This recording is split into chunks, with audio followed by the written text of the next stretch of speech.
Olá pessoal, boa noite. Vamos dar início aqui à nossa live de hoje do Coletivo Girassóis. Chegando o nosso convidado de hoje, o querido Sérgio Aleixo, palestrante, pesquisador, escritor espírita, carioca, que gentilmente aceitou participar conosco aqui deste momento, para que a gente possa conversar um pouquinho sobre essa temática Os tempos são chegados, e a gente possa conversar sobre algumas questões que surgem a partir dos capítulos 17 e 18 da Gênese, de Allan Kardec. Nossos amigos aqui acessando.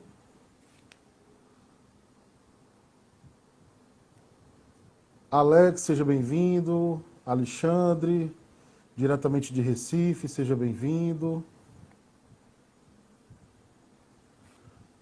Boa noite, Sérgio. Tudo bem? Boa noite, Lindbergh. Boa noite, meus amigos que nos acompanham. Eu espero que o som esteja bom, não sei, vocês vão dando um retorno aí para a gente melhorar no possível. Uma boa noite a todos, Melhorou então. sim. Muito obrigado pelo espaço, Lindenberg. Imagina, a gente que agradece. É uma satisfação muito grande nossa, do Coletivo Girassóis, contar com a sua participação hoje. Nós começamos essa série de lives com temas diversos que a gente tem trabalhado ao longo desse período. O Coletivo de Girassóis é um coletivo que reúne espíritas progressistas, né, com ideias progressistas, valorizando o aspecto progressista que o próprio Allan Kardec nos traz, né, nas obras espíritas. E a gente tem abordado temas de ordem social, temas que impactam no contexto social na visão espírita. Na visão espírita, a gente tem um fórum anual do pensamento social espírita.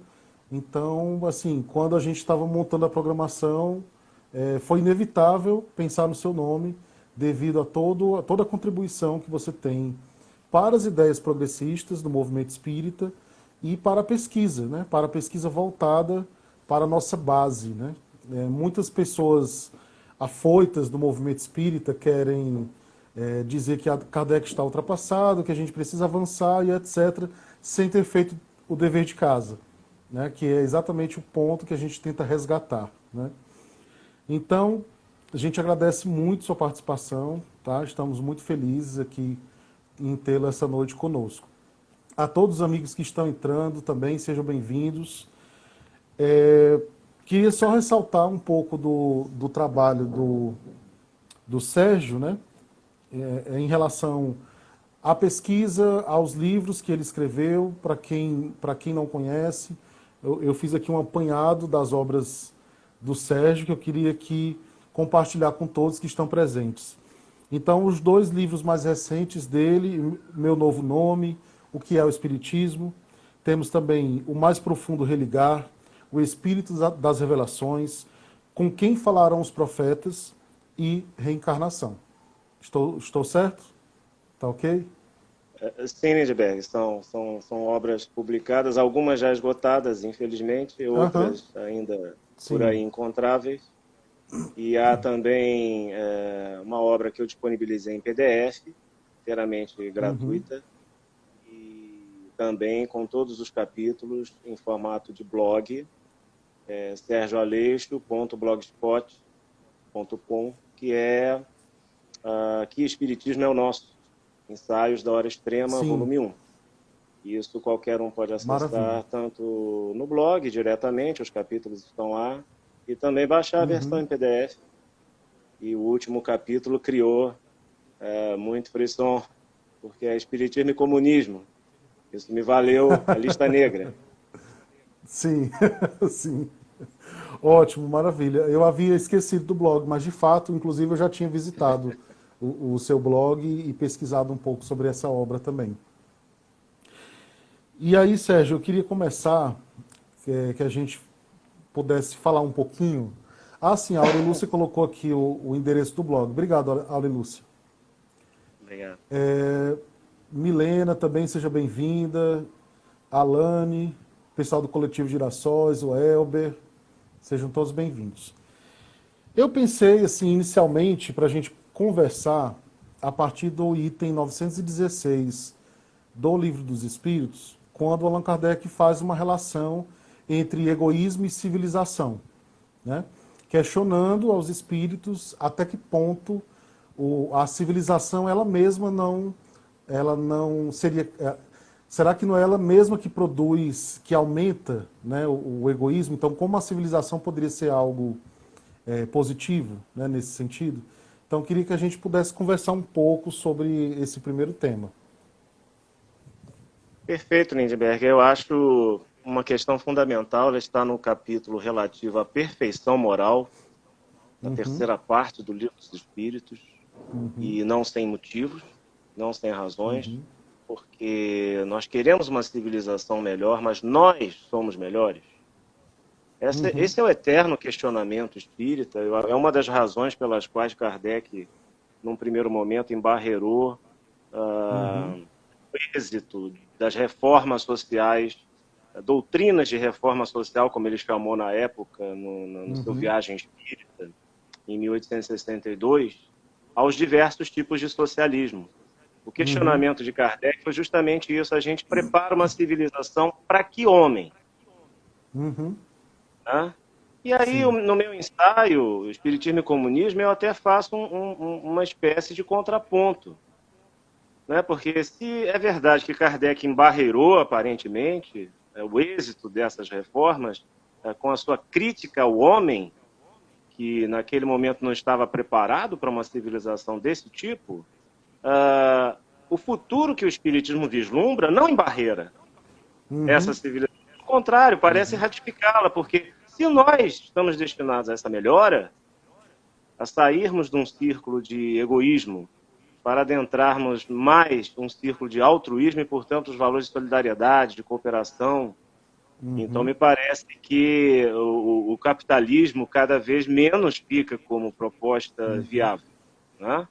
Então, nesse sentido, eu construí um texto e uma das questões mais importantes é justamente essa questão 916, porque ela é de uma visualização de uma sociedade absolutamente cooperativa, solidária, de mútuo auxílio, pessoas que já não têm na mente fazer o mal uns aos outros, viver à custa uns dos outros. É toda uma visão de sociedade que não é compatível com, bem, pelo que se tem estudado, os caminhos que o capitalismo tem seguido. E o Kardec começa realmente nessa questão pela premissa de que a civilização, ele diz aqui, longe de diminuir, aumenta o egoísmo. É uma afirmação. E a pergunta é como poderá a causa, nesse caso a civilização, e a gente entenda-se aí, né, uma sociedade capitalista de consumo, né, estratificada em classes, com esse antagonismo de interesses entre as classes, entenda-se aí. Né? Como é que pode a causa destruir o efeito?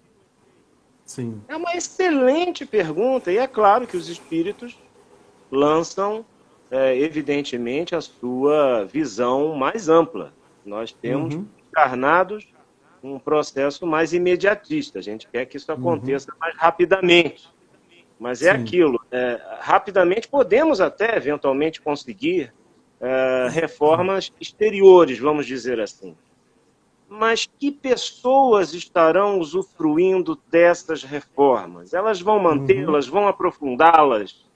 Essa civilização realmente conseguirá caminhar de modo produtivo, digamos, a partir dessa boa intenção de reformas, ou até mesmo de revoluções?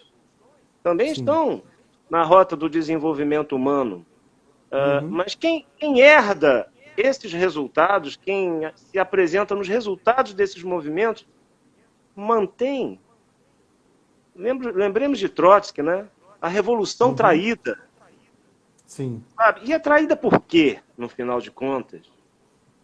Eu me permito dizer, as pessoas, cara, o egoísmo, a sede de poder, a falta de sentimento de fraternidade. Como é que camaradas se suicidam? Como é que camaradas se matam. O que aconteceu? O que está perdido aí?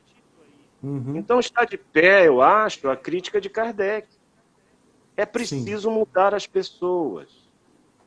Nós não somos sacos de carne andando por aí. Nós somos espíritos, nós temos construções anteriores, tendências.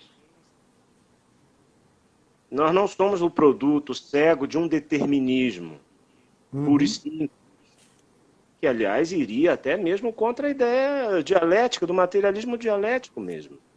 Herculano Pires, Lindenberg, desculpa, eu vou falando, se você sentir necessidade, não, pode bem. cortar. Bom, isso é genético. A mãe é assim também. Então eu peguei esse gene dela e não paro mais. Tudo bem, tranquilo. Eu me lembro aqui de uma reflexão do professor Herculano Pires, esse grande filósofo espírita do século XX, com Leon Denis, ainda vivo, até 1927, mas eu considero Herculano ainda mais profundo que o grande Denis, na minha pequena apreciação.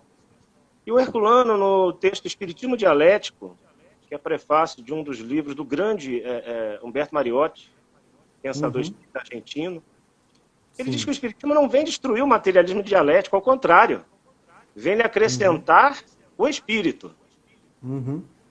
Porque é claro que nós sofremos o efeito do meio em que vivemos. O homem é produto do seu meio, mas também transforma o seu meio. O que o Espiritismo vem dizer? O homem é um espírito encarnado, é uma variante fundamental, que explica muita coisa que a visão materialista não explica, na qual a visão materialista empaca. Você não entende como é que grandes conquistas, de repente, desmoronam. Sabe? Parece assim uma mágica do absurdo. Como é que os seres que vêm depois de grandes conquistas não as mantêm? É como você colocar um macaquinho indisciplinado numa loja de louças. Tá tudo bonitinho, tá tudo organizado, tá tudo feito da melhor forma, mas o macaquinho não tá nem aí para essa organização, ele vai quebrar tudo. Sim. Então, eu acho que é muito importante a gente trazer essa contribuição espírita. Nós somos, sim, criaturas voltadas para o social, preocupadas com o social. Não estamos só pensando no mundo espiritual, não. Temos a certeza, temos a crença de que continuaremos a viver, encerrada a vida física, mas também nos diz o Espiritismo que o planeta Terra há de se transformar. Tese do Espírito de São Luís. Eu até fiz uma postagem, se não me falha a memória, era dia 21 de março. E eu disse assim aos amigos, olha, prece e boa leitura, porque nesse momento, eu tenho visto o trabalho de vocês nesse sentido, é grandioso, nós temos que manter a saúde psíquica. Isso. Nós estamos num momento muito sério, de muita tensão, em que todos os nossos limites vão ser realmente testados, tensionados, nossas crenças, nossos valores, nossos sentimentos. E o Espiritismo tem algum recurso? Tem.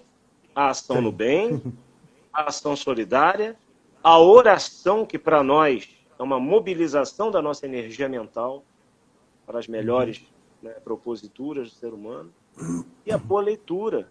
Eu disse aos amigos, olha, leiam as questões 627, 916 e 1019, na verdade 1018, que é Kardec salteou a numeração, né? Dos espíritos, combinadamente com os capítulos 17 e 18 de A Gênese. É tudo o que está acontecendo.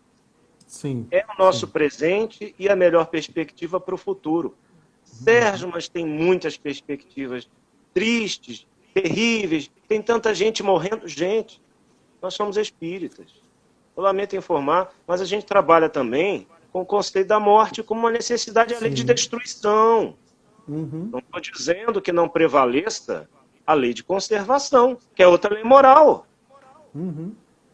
Mas o mundo remodelado, esse mundo regenerado, essa nova geração a que se referiu São Luís na última questão do Livro dos Espíritos, e que Kardec magistralmente foi trabalhando esse conceito, foi, digamos assim, conferindo essa informação, aprofundando os fatores que enfim, confirmavam ou levariam à confirmação dessa tese, vai nos levar realmente a elementos de muita consolação, de muita esperança, mas também de muita realidade. Kardec nos fala nesse capítulo que os sinais dos tempos se caracterizam por uma luta. É isso que nós estamos vendo em todos os setores. Kardec se afasta de dois flancos, que é a incredulidade de um lado, que é a negação da inteligência, das leis divinas, da providência divina, enfim, e do misticismo de outro, que é aquele entendimento de que pode haver uma burla das leis naturais, as pessoas ficam esperando um evento extraordinário resolver tudo. Não, não, não.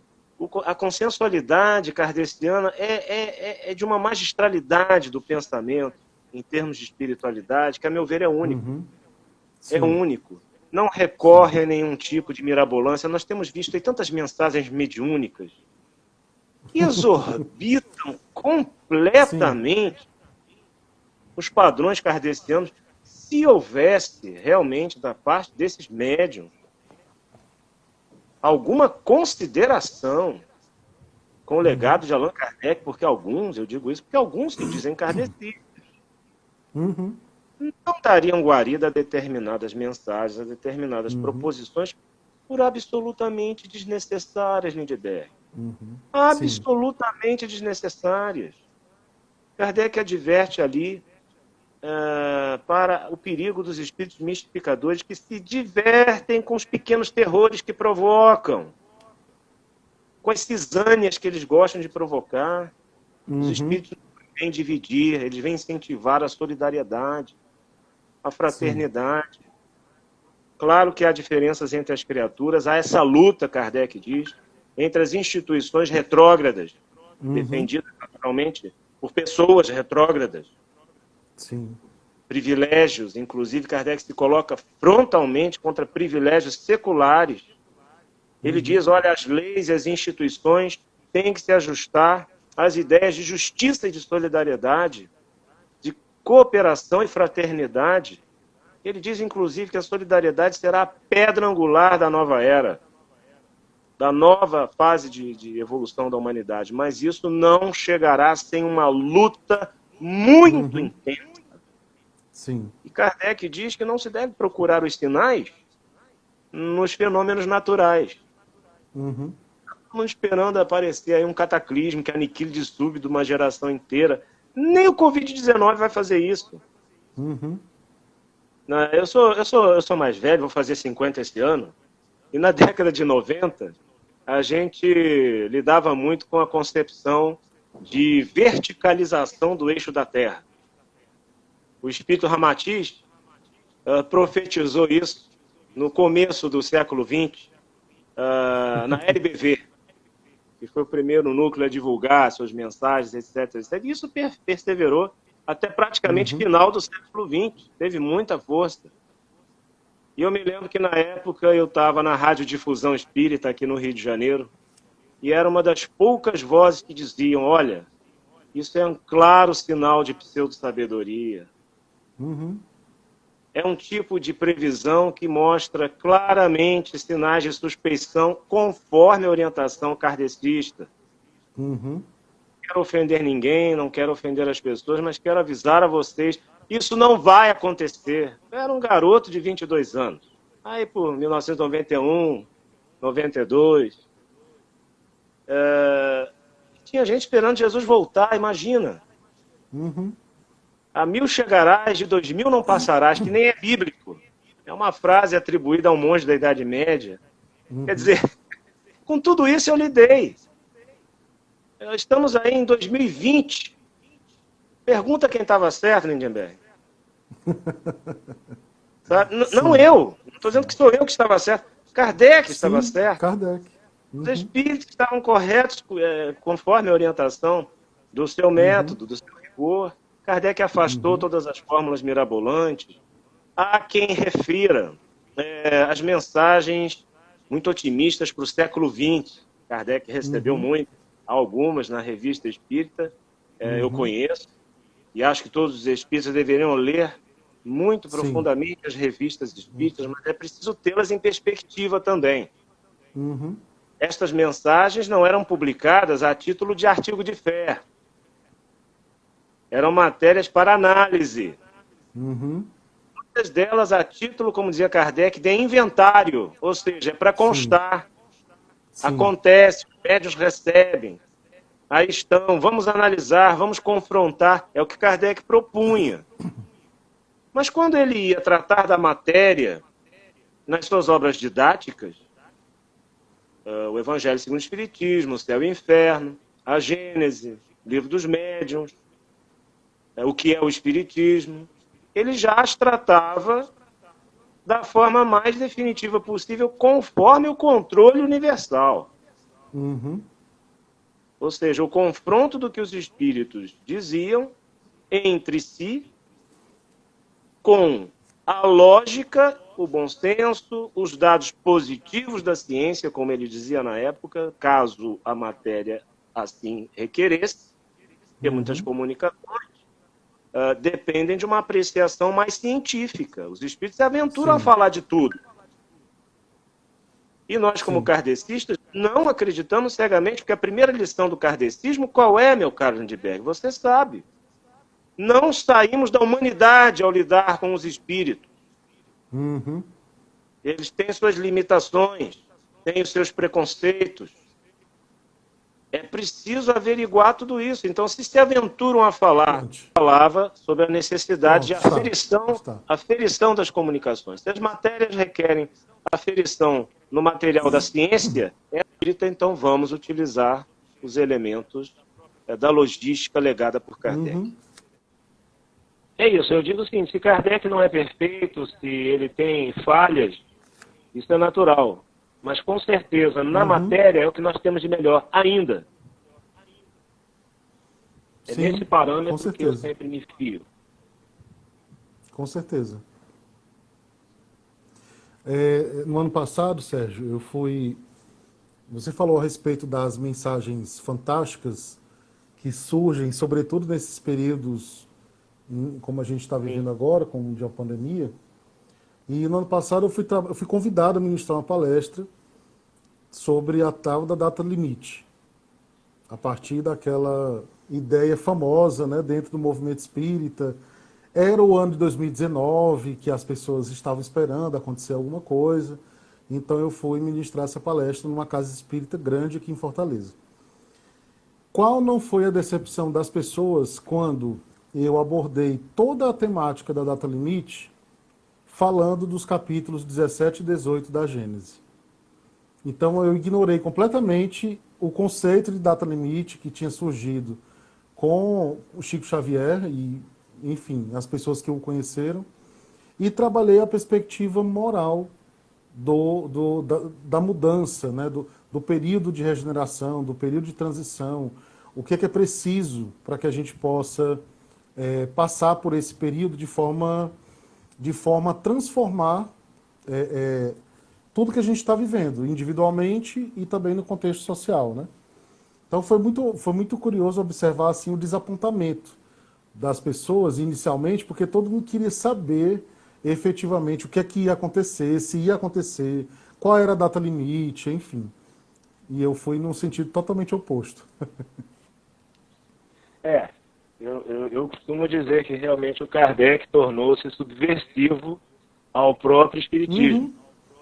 A expectativa criada, ela se desvirtuou, ela é completamente mística. Eu gosto muito da pessoa de Chico Xavier. Não há como não admirar a bondade de Chico, a sua dedicação aos mais humildes, a sua empatia com os que sofriam. Isso de maneira nenhuma, eu nunca atingi isso de alguma forma. Mas eu sempre fui um crítico muito feroz até dos conteúdos mediúnicos por ele recebidos. Porque as pessoas imaginam, numa ideia completamente equivocada, que o médium, por ser uma pessoa boa, está preservado de todas as mistificações. É um equívoco rotundo. Inclusive o próprio Chico dizia que, sim, tinha sido mistificado, etc, etc. Muita coisa também, eu acho que era muito mais ao que acontecia à volta dele do que em relação a ele mesmo. É uma pessoa que eu tenho até uma certa dó, sabe? Chico sofreu muito, tinha um meio muito Uhum. adverso na infância, na sua juventude. Uhum. E eu acho até que ele tem uma resiliência admirável. Sim, Admirável, assim, analisando sim. individualmente, né, a pessoa, a superação como ser humano, né? Mas, gente, isso Uhum. não preserva de mistificação mediúnica. Eu sei que isso é uma grande Uhum. decepção para grande parte das pessoas, mas justamente, Lindeberg, é isso. É essa instrução kardecista. Porque a pessoa é fantástica, é solidária, é legal, nada disso preserva Uhum. contra as incursões dos maus Exato. sábios, porque basta uma imperfeição para lhes abrir uma porta. O livro dos Uhum. médiuns dá esse padrão. Não há médiuns perfeitos, há bons Uhum. médiuns. E os bons médiuns são aqueles que são enganados menos vezes. Esse é o padrão kardecista. Uhum. Então, a gente aplica esse Exato. padrão a Chico Xavier, a Divaldo Franco e a Uhum. outros nomes. É um choque. Sim. Isso tem uma relação muito forte também com o aspecto místico que a gente vê, né, no movimento espírita. Né? Então, não só nós temos Pronto. padecido por essa falta de critério, de padrão, como Uhum. criamos expectativas completamente falsas. Né? E isso Sim. já há mais de 100 Sim. anos. E vem. Isso vem desde da mistificação rustenista também. Se a gente for estudar bem o movimento espírita, esse cisma foi Uhum. muito. Criou grandes problemas no movimento Uhum. espírita também. Mas eu acho que o caminho, Lindbergh, é esse. Resgatar o padrão kardeciano e, claro, Uhum. seguir adiante naquilo que precisamos seguir. Porque a doutrina é dinâmica. Sim. Não está Uhum. parada no século XIX, o Kardec mesmo nos iniciou no movimento Uhum. eu costumo chamar de saudável relativização. Né? O que eu chamo de Uhum. saudável relativização? Não suicidar a doutrina espírita de tanta relativização. Uhum. Tem que tomar cuidado. Exato. Claro que tudo é relativizável, é atualizável, mas há um Uhum. núcleo rígido de verdades eternas que são inamovíveis. De fato, eu creio, isso é uma Uhum. crença minha, que tem que soube preservar bem isso e que cabe também ao espírita discernir isso nas suas obras. Não tem assim uma lista pronta e Uhum. acabada, muito embora haja Uhum. algumas peças bem instrutivas, como, por exemplo, para citar um exemplo, na revista de agosto de 1865, há um artigo intitulado O que ensina o Espiritismo, Uhum. que é praticamente essa lista de princípios que eu acho que muitas pessoas ficam procurando. Não, o Kardec não fez essa lista. Não, vejam bem, há alguns escritos que dão indicativos bem claros. Esse é um que eu gosto de citar. Uhum. E o outro é o artigo de dezembro de 1868, na sessão comemorativa dos mortos. O Espiritismo é uma religião? Onde o Uhum. Kardec se aventura a declinar o credo espírita. O credo do espiritismo, imagina. Uhum. Mas em que sentido? Os princípios filosóficos dessa religiosidade espírita. Não é uma Uhum. religião, eu acho que Uhum. na época talvez faltasse essa perspectiva, dessa palavra, né? Espiritualidade. Né? Não é bem o sentido de religião como culto. Isso o espiritismo não tem. Uhum. Mas a religião, como disse Kardec, como comunhão de pensamentos, sentimentos, princípios e crenças. Sim. Aí sim, nós somos uma comunidade. Sérgio, deixa eu lhe perguntar, lhe colocar aqui uma questão que também, assim, me parece bastante urgente para nós espíritas, para pensarmos sobre esses contextos diversos, tanto da situação de pandemia ou das situações sociais, que na verdade a crise com a pandemia só tornou ainda mais vistosas, né, as crises sociais, mas também falando assim, o que são esses tempos chegados na visão espírita, né? Como que a gente poderia detalhar um pouco mais, porque, por exemplo, a gente vê um fenômeno muito curioso no movimento espírita, pessoas se utilizando de fundamentos da lei de causa e efeito, de fundamentos do período de regeneração, para justificar toda sorte de atrocidades que acontecem nos contextos sociais. Então, já escutei, por exemplo, companheiros palestrantes dizendo que o Holocausto ocorreu do jeito que deveria, porque as pessoas que foram mortas, né, vou colocar dessa forma, elas mereciam passar por isso. Então as pessoas utilizam a lei de causa e efeito muito com essa justificativa sanguinária, né? O que é o objetivo dela é completamente diferente desse que a gente encontra como justificativa para isso. E aí eu coloquei o seguinte: como que a gente poderia identificar essa questão dos tempos são chegados na visão espírita a partir da luta que Kardec cita, né, entre as ideias progressistas e as ideias retrógradas? Lindbergh, esse é um assunto delicadíssimo, porque há uma incompreensão absurda do que seria a modalidade karma no espiritismo. A palavra karma nem é da doutrina espírita. É hindu, embora nós tenhamos na doutrina espírita a ideia que é de causalidade. Eu considero na doutrina o capítulo mais elucidativo sobre isso, o capítulo 5º do Evangelho segundo o Espiritismo. Bem-aventurados os aflitos. No número 9 desse capítulo, Kardec irá dizer que toda expiação serve de prova. Mas nem toda prova é uma expiação. Exato. Lindbergh, isso é de uma importância assim, transcendental. Literalmente. Porque há justamente essa turma que a tudo classifica como expiação, ou seja, era necessário passar por aquilo porque há uma maldade, há um erro no passado.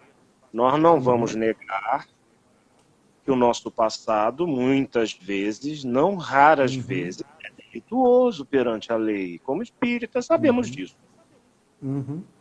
Adianta abolir a lei de causalidade. Agora, temos que interpretá-la conforme as leis soberanas. E como lei soberana? Repreendo e educo todos aqueles a quem amo, já diz o livro de Provérbios na Bíblia. Dá banho nesses espíritas, Lindbergh. Dá banho neles. A Bíblia, que eles tanto caçam. Que eles se acham os caras da fé raciocinada e só falam bobagem. Nem da Bíblia eles conhecem nada, muitas vezes. Tudo é uma questão também de interpretação, de leitura. Como Kardec se esforçou para trazer para nós um entendimento super avançado. A gente estraga tudo. É horroroso. Ora, se toda expiação serve de prova, mas nem toda prova é expiação, não tem isso de que isso aconteceu porque o cara foi malzinho no passado. Não, os espíritos também pedem provações que vão ativar o seu progresso.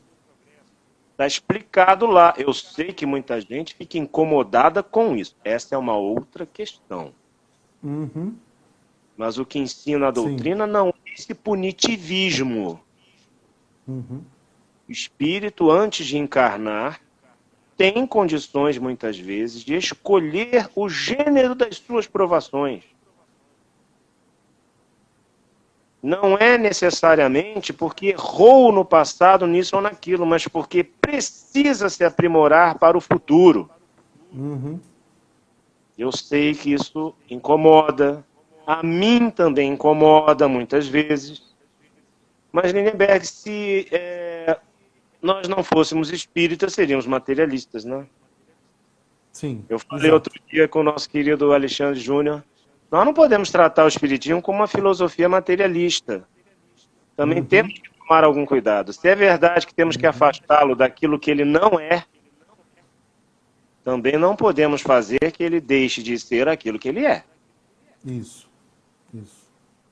Então, veja bem, é tudo questão de como trabalhar as coisas.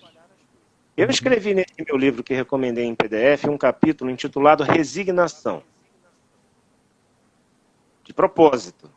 Que é para mostrar o que é resignação no espiritismo. Tem nada a ver com imobilismo. Nada a ver.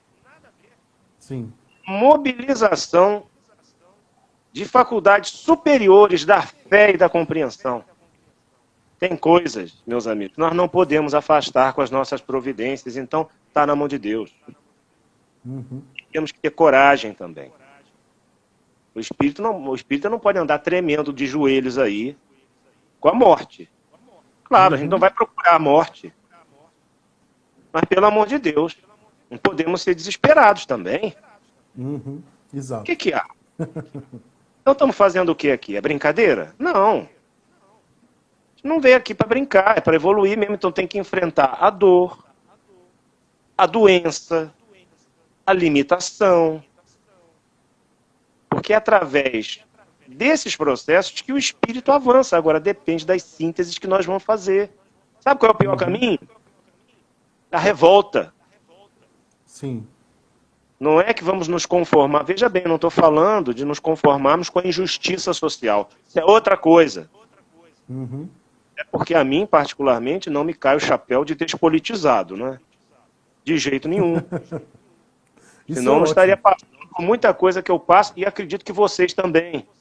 Todos os espíritas progressistas passam por isso. Sim. Agora, eu também vejo alguns irmãos que, a título de progressismo, estão suicidando o espiritismo também.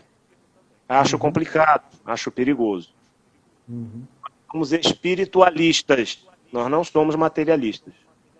A gente dialoga com o conhecimento científico que, na sua essência, é materialista. Mas, num determinado ponto, nós vamos pedir licença e vamos seguir adiante. É o que Kardec diz na Gênese também. Costumo dizer, Lindenberg, que o amor pelo espiritismo é um caso assim de amor não correspondido, do espiritismo pela ciência. O espiritismo ama a ciência de paixão. Há um amor maravilhoso do espiritismo por todas as ciências. Nós somos amigos do conhecimento, da ciência. O Kardec era um polimata, um poliglota. Ele acreditava que o espiritismo poderia ser complementar à ciência. O espiritismo poderia caminhar lado a lado com a ciência. Mas veja, Kardec nunca falou de ingerência da ciência no objeto do espiritismo. Sim. Nem do espiritismo nos objetos da ciência. Cada um tem seu método, cada um tem seu objeto. Agora, o que acontece é que a ciência, oficialmente, não se julga necessitada da ajuda do espiritismo até hoje. E nós parece que não entendemos isso em alguns setores do movimento organizado, onde há um discurso nitidamente de poder. Quer empurrar o espiritismo como ciência que superou as ciências e só falam besteira. Pior é isso. Só falam besteira. Aí as pessoas que estudam a ciência seriamente veem nisso caso de chacota. É o que o Kardec vai advertir aqui no capítulo 18 da Gênese, pelo menos na minha edição, que é a tradução da quarta, feita aqui no Rio de Janeiro pelo Centro Espírita Leon Denis. Há uma oposição entre dois espiritismos. Kardec diz, não é só a luta dos progressistas contra os retrógrados, como ele diz, mas há a luta de dois espiritismos também. Olha que nível de oportunidade dos textos kardecianos, Lindenberg. É maravilhoso. E qual é essa litigância entre o espiritismo filosófico, que é o de Kardec, né? E o espiritismo que ele chamou de ridículo, criado pela crítica. Agora, quem é que alimentou a crítica? Os espíritas. Os Exato, espíritas exato. mesmo se encarregam de alimentar a crítica porque não seguem a orientação kardeciana. Enquanto Kardec estava vivo, enquanto ele capitaneava o movimento espírita francês, e com grande penetração no resto do mundo também, embora houvesse outras leituras do espiritismo, né, como o espiritismo norte-americano, por exemplo, ou o inglês, o alemão, enfim. Mas enquanto Kardec esteve vivo, ninguém se atrevia, diante das matérias dele, dizer que o espiritismo era matéria de chacota. E nós perdemos essa dimensão. Sim. E não porque tenhamos que agora hipertrofiar o espiritismo é ciência, o espiritismo é só ciência, porque não sei o quê. Gente, cuidado com isso também. No espiritismo há um equilíbrio consensual. Não existe setor do conhecimento que conheça ou que vá nos revelar a verdade total. Não dá. A ciência mesma não explica tudo. Cadê a teoria de tudo? O Hawking deixou? Não, não deu. Mas ele arriscou o cientismo, né?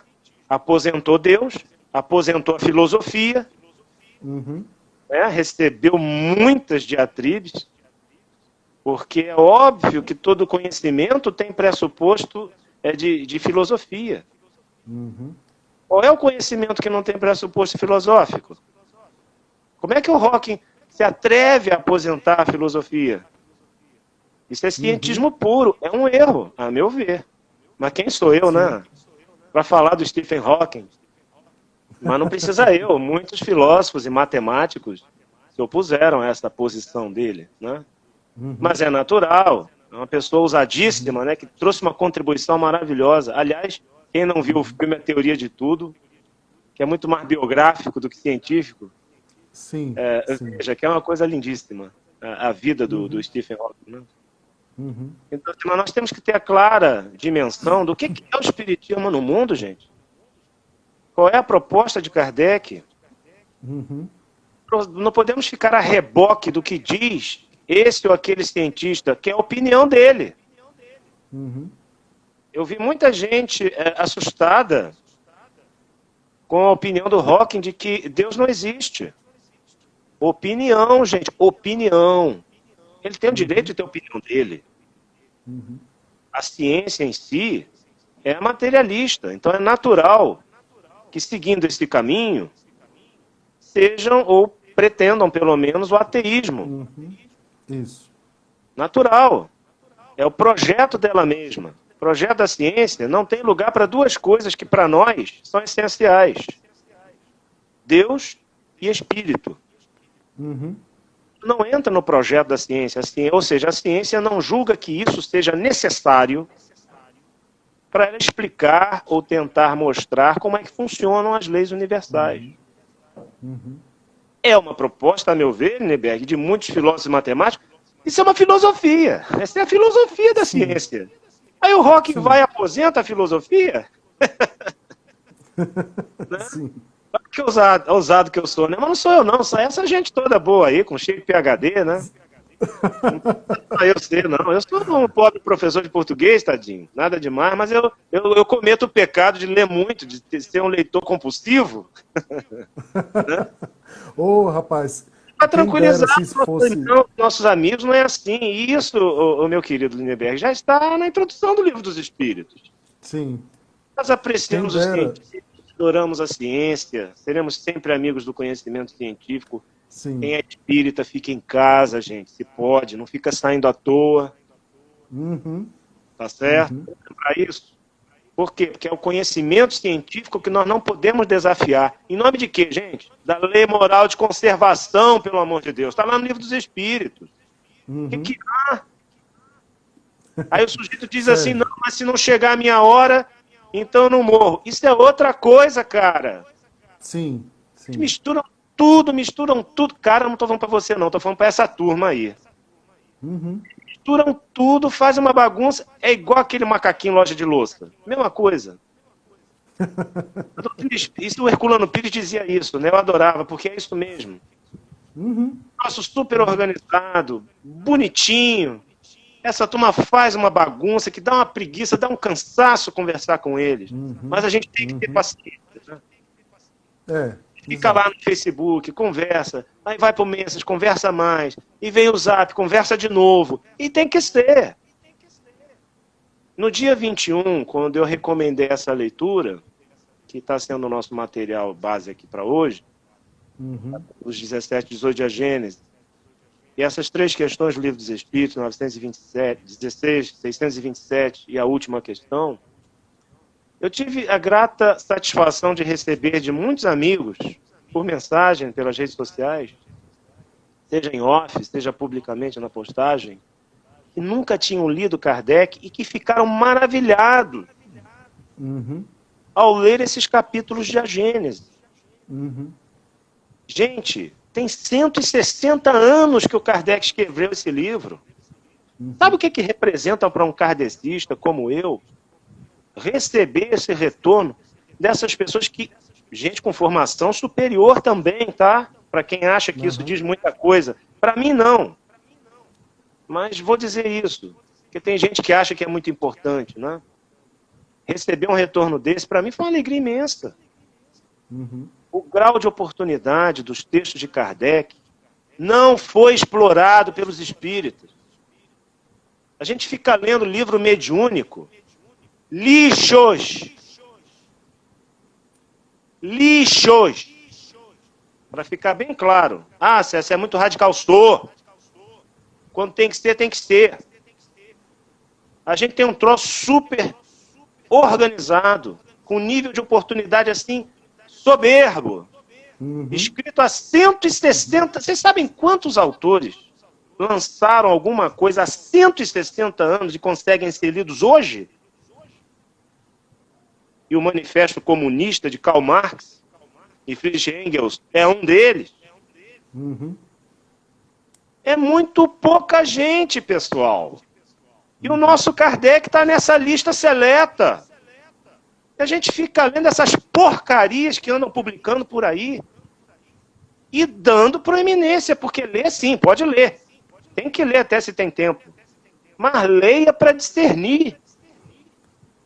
Naquela Usam como critério de verdade, né? É isso. Usam como critério absoluto de verdade, né? Exatamente. O Espírito da Verdade disse para Kardec lá no Livro dos Médiuns, por que é permitida a mistificação, o erro, as mensagens falsas?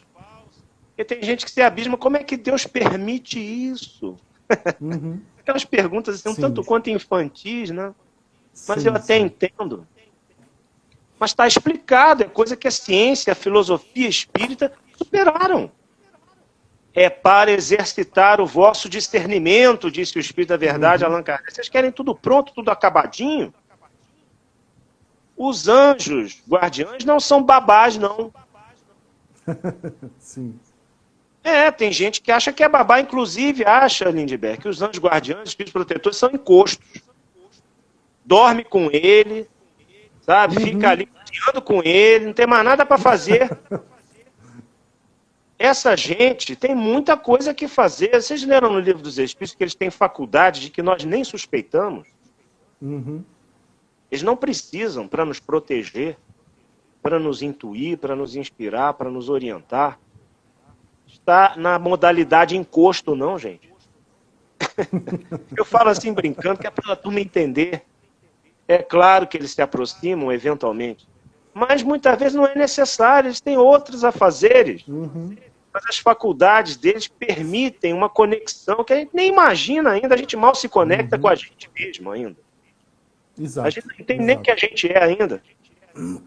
Agora, esses anjos guardiães são espíritos superiores, diz Kardec, lá no capítulo 28 do livro Evangelho segundo o Espiritismo, naquele capítulo que a turma excessivamente científica odeia, das preces espíritas. Eles acusam Kardec de ter fundado um catequismo espírita, uma bobagem atrás da outra. Sim. Acho que nunca leram os prefácios das preces. Verdadeiras sumidades doutrinárias ali, essas peças. Vê o que ele fala dos anjos guardiães, dos espíritos protetores e familiares. Veja as esferas de espíritos que estão ligados a nós. E aquela mais complicadinha, né? são os espíritos simpáticos, porque aí depende. Nós temos as boas características que vão atrair boas simpatias, portanto, né? E características nem tão boas, que vão atrair simpatias igualmente não tão boas. E com essas a gente tem que tomar cuidado. Sim. Então Exato. vejam, gente, tudo isso ressalta da doutrina espírita. Eu estou aqui fazendo uma apreciação muito pessoal, mas eu juro por Deus, vocês vão encontrar tudo isso lá. Muita gente chega a mim, meu querido Lindbergh, e diz assim: Sérgio, eu não vejo pessoas dizerem o que você diz. Eu digo, é porque eles não leem Kardec, porque está tudo lá. Eu não digo novidade absolutamente nenhuma. O que é meu é a articulação das informações, mas aí é natural. Sim. O que um professor faz? Né? Me desculpem aí a analogia, não que eu seja aqui um professor de espiritismo. Mas o que o professor faz? Ele articula as informações de modo crítico para que os alunos também deem uma resposta e construam o conhecimento. Isso. Então, o divulgador espírita, não vou dizer professor, não somos professores, mas a gente tem que estudar muito, né? Ele tem que fazer isso também, ele tem que articular a informação criticamente, puxar essa massa crítica espírita, alavancar a kardecização do movimento. Isso é que é kardecizar. Torná-lo crítico, mas não a crítica que esvazia a inteligência emocional, pelo amor de Deus. Isso. A razão crítica kardeciana não é de laboratório, não, gente.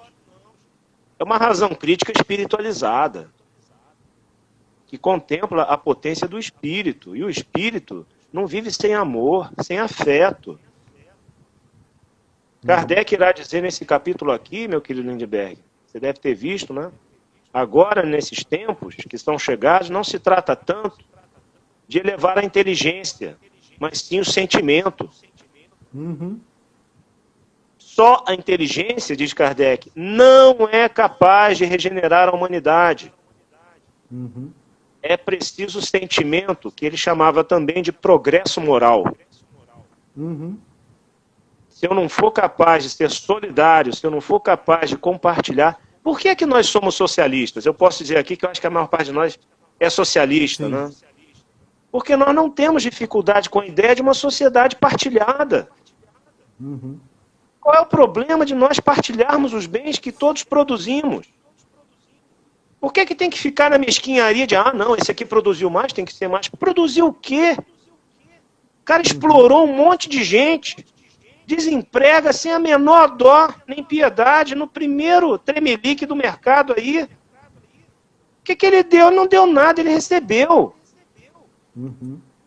Tem que ser partilhado. Se não for solidário, não vai para frente. Qual é o problema? Olha, eu não sei se vocês viram aquela série Star Trek.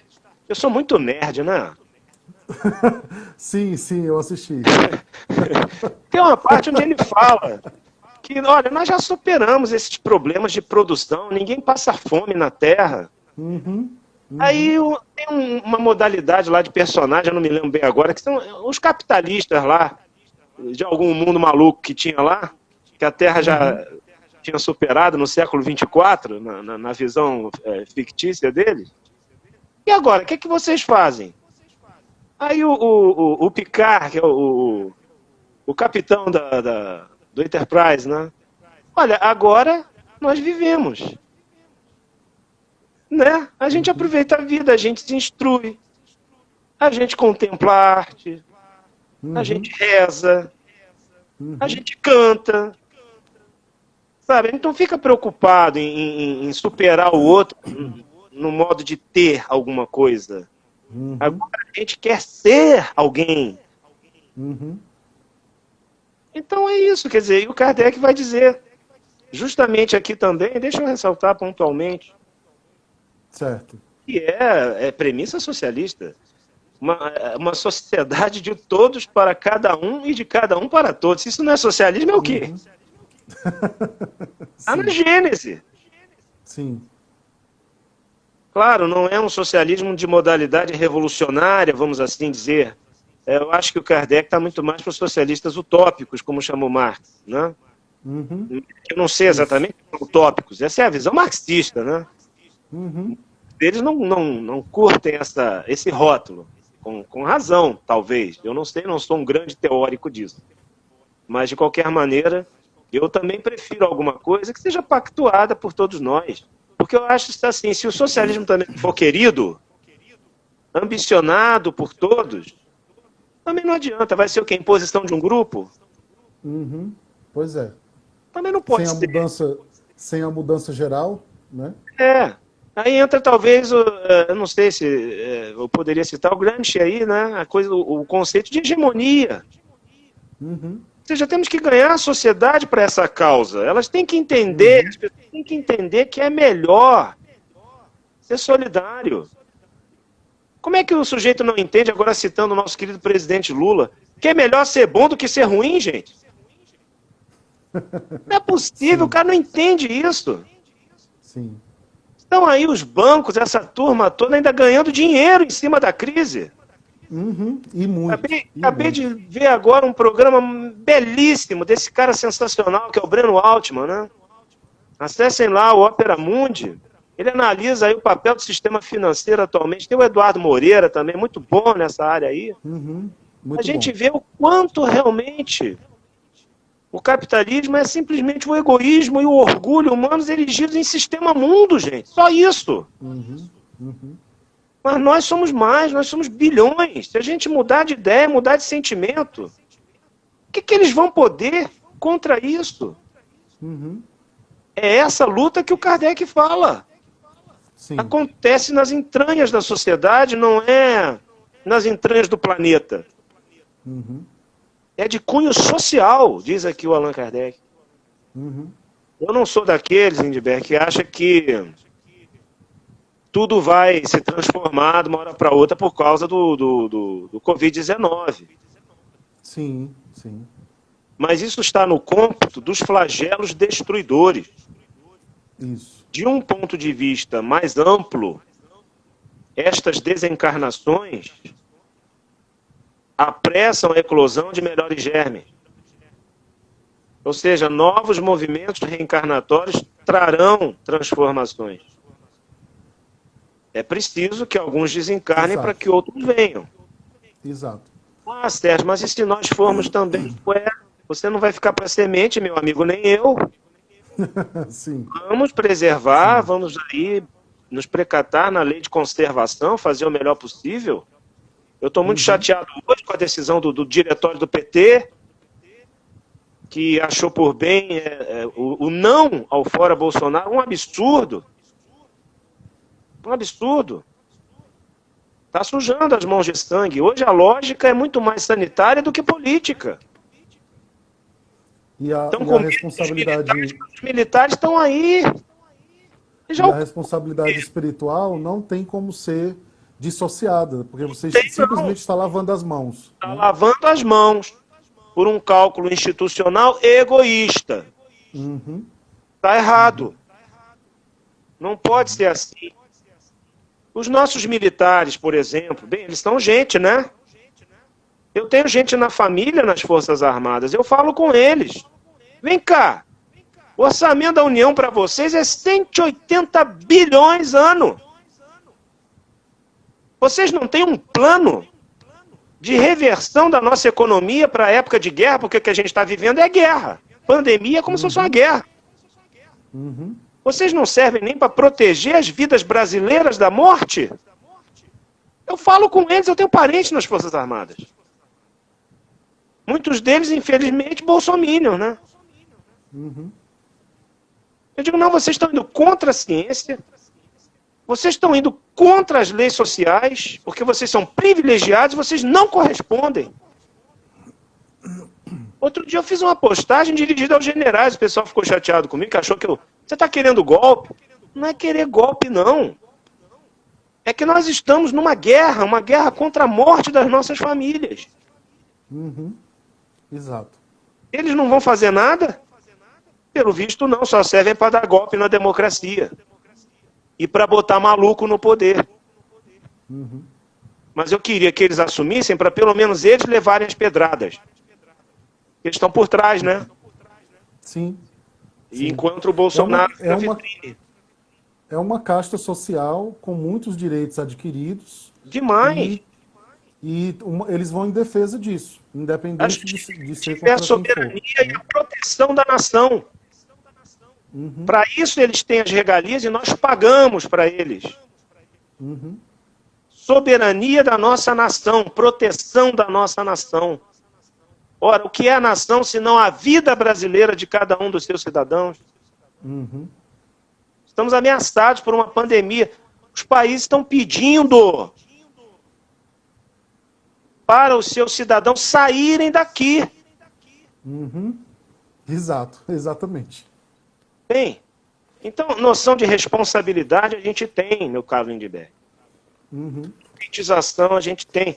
A gente tem que fazer ação. Ok, mas vou fazer ação o que agora? Eu estou confinado em casa também. Tem um pessoal chato pra caramba que diz, vocês só falam, não fazem nada. E você está fazendo o quê? O que a gente pode fazer também? Eu ajudo as famílias que eu posso aqui no entorno. Tem umas cestas básicas, é o que eu posso fazer. Sim, sim. No mais, solidariedade. Política é tentar atuar institucionalmente. Mas as instituições estão em frangalhos. O que você vai fazer, meu amigo? Vai pegar na metralhadora e vai matar todo mundo em Brasília? Esse discurso também já deu, né? Não rola. Então o que a gente tem que falar, o que nos define é a fala, é a ideia. Não tem jeito. Tem que falar, tem que continuar. Semear o pensamento, semear o sentimento e, claro, procurar ser sincero no que está fazendo. Ter convicção de atuando no próprio movimento espírita, tem que continuar atuando do ponto de vista político. Sim. Esses dias eu conversava com o Alexandre, de Recife, né? E ele me colocou uma questão assim. Lindenberg, nós fazemos... Pois é, nós fazemos parte de 2 coletivos progressistas, né? E fazemos parte de um movimento extremamente conservador, porque a gente está inserido no movimento espírita, nas casas espíritas, de alguma forma, né? E aí eu falei para ele até assim, eu disse, olha, para mim hoje, estar numa casa espírita conservadora é uma tática para que eu possa trabalhar as temáticas progressistas em formas de cursos, de palestras, de abordagens diversas, e de modo que isso esteja em pauta, que isso faça com que as pessoas estejam sempre lembrando das abordagens de Kardec a respeito das temáticas. Então, quando Kardec vai dizer na Gênese que com a reencarnação todas as desigualdades vão desaparecer, de raça, de gênero, sociais, políticos, etc., isso tem que ter um impacto em uma pessoa que estuda e uma mudança de perspectiva de vida. Se não tem, então alguma coisa está errada na compreensão, naquele estudo que está sendo feito ali da obra de Kardec. Né? E é isso que é a grande politização. Não precisa ser em sentido partidário, a gente agora ficou mais partidarizado por efeito das próprias circunstâncias. Mas eu mesmo nunca tinha feito campanha para partido nenhum. Aliás, eu não sou filiado a partido nenhum. Estou muito afinizado com o PT, pela sua história, pelo presidente Lula, sobretudo. Eu me considero um lulista. Mas também sem ver os erros. A tal da autocrítica que pedem aí, mas pedem também de uma maneira muito picareta, sabe? Tem muito gente tendo que fazer autocrítica antes do Partido dos Trabalhadores. Sabe? Mas, de qualquer maneira, a gente não precisa partidarizar, mas precisa, sim, politizar, conscientizar as pessoas. Não podemos ficar alheios ao que acontece na nação. Olha, você não quer saber de política, mas é governado por políticos. É o que diz o presidente Lula com toda a razão. E não adianta também demonizar o político, tem que ir atrás do patrão dele, quem é que financiou. É essa compreensão que tem que ser vulgarizada e as pessoas têm que agir em consequência. Mas isso demora, não vai ser de uma hora para outra, mas também, olha, não podemos perder a fé, a determinação, sabe? A gente, mas eu vou morrer e não vou ver nada disso. Eu já tenho isso como certo para mim. Mas lá na frente, as novas gerações se aproveitam das boas sementes. Nós não nos aproveitamos hoje das boas sementes que alguém lançou. Pensem nisso. Então é nosso dever seguir adiante. inclusive essa questão das novas gerações, né? Eu vejo muitas pessoas aceitando teorias bizarras de que essa nova geração necessariamente é de novos espíritos. Como se os espíritos que estão partindo, estão desencarnando, estão sendo substituídos por uma leva completamente nova de espíritos. E aí o próprio Kardec diz que esse movimento da regeneração também inclui os espíritos que aqui estão, mas que têm a disposição para as ideias progressistas e para a evolução. Né? Então, assim, eu não vou ver essa mudança, talvez você veja. Né? Talvez a pessoa que diga isso, ela vai reencarnar num outro momento e vivenciar um momento de bem-estar social completamente estruturado na sociedade. Né? E de qualquer modo, Lindbergh, nós somos seres imortais. Uhum. O importante, mais do que materializar isso materialmente, é materializar isso espiritualmente. Uhum. O resto é consequência. Uhum. Eu quero mudar o mundo, mas eu não mudo. Exatamente. Do Mahatma Gandhi, né? Uhum. A mudança tem que começar na gente. Uhum. Mas não adianta, não sei o que. Meu amigo, se pensar assim, já desistiu, já perdeu. Esse discurso do não adianta, na verdade, é bastante cômodo, né? Claro. Porque é tipo, não vou fazer porque ninguém está fazendo. Então... Claro. Não dá. É isso, meus amigos, já são 8h10, né? Vamos nós. Agradeço muito aí a compreensão de vocês, que eu acho que falei muito, né? Não, imagina, foi ótimo. Inclusive, só para compartilhar com você aqui, antes de encerrarmos, o feedback positivo das pessoas, muitos comentários agradecendo a sua fala. Já teve gente aqui que até já perguntou quando é que vai ser a parte 2 do Sérgio Aleixo. Então, assim, foi uma conversa franca que nos trouxe excelentes reflexões sobre essa questão dos tempos são chegados, né? Até um amigo meu aqui nos chamou de os profetas do Apocalipse, né? Mas não é bem o Apocalipse tradicional. Olha, há um livro muito bom do grande Kair Barchutel, Interpretação Sintética do Apocalipse. Uhum.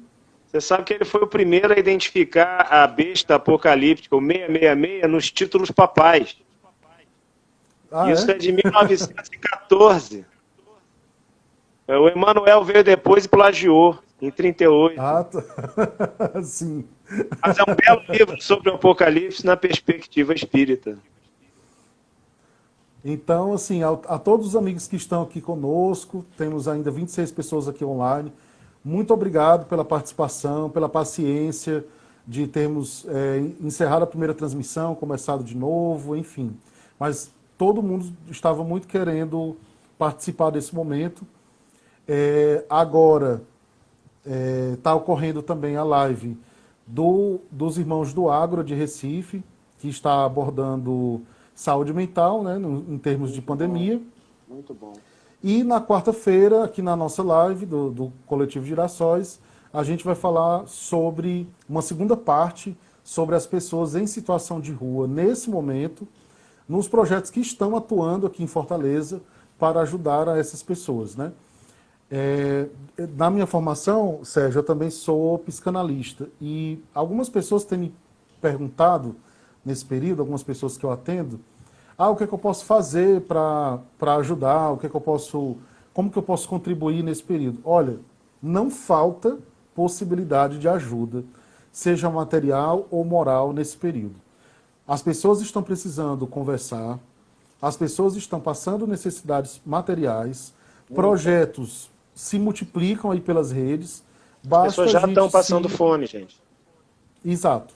Então basta a gente se engajar num desses projetos, se tiver receio de sair de casa devido à questão do coronavírus, faz uma doação em dinheiro ou vê uma outra forma de ajudar, mas assim, muita gente passando muita necessidade nesse período, né? Então é esse momento da gente exercitar. Diga. No nosso próprio entorno, às vezes vizinhos, familiares. Isso. Tem já sempre uma forma de ajudar. Exato. Então, amigos, muito obrigado, Sérgio. Eu que agradeço.